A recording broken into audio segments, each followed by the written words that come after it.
अस्सलाम वालेकुम। आप देख रहे हैं फखर न्यूज़ और मैं हूं सादिया बतौल।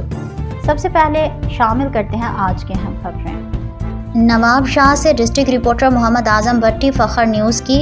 शिया उलमा कौंसिल पाकिस्तान गोट हाजी नवाब चांडियो की जानिब से 2 रोज़ा मजलिस अज़ा शहादत हज़रत इमाम हुसैन अलैहिस्सलाम मुनाकिद की गई।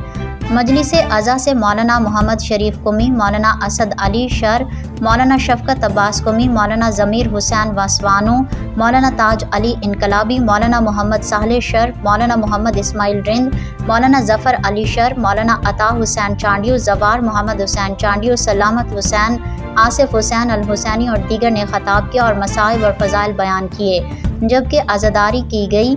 मजलिस अज़ा में शिया सुन्नी ने भरपूर तादाद में शिरकत की। इस मौके पर मोमिनीन ने न्याज लंगर भी तकसीम किया गया। फिल वक्त के लिए इतना ही। मज़ीद खबरों की अपडेट के लिए जुड़े रहिए फखर न्यूज़ के साथ।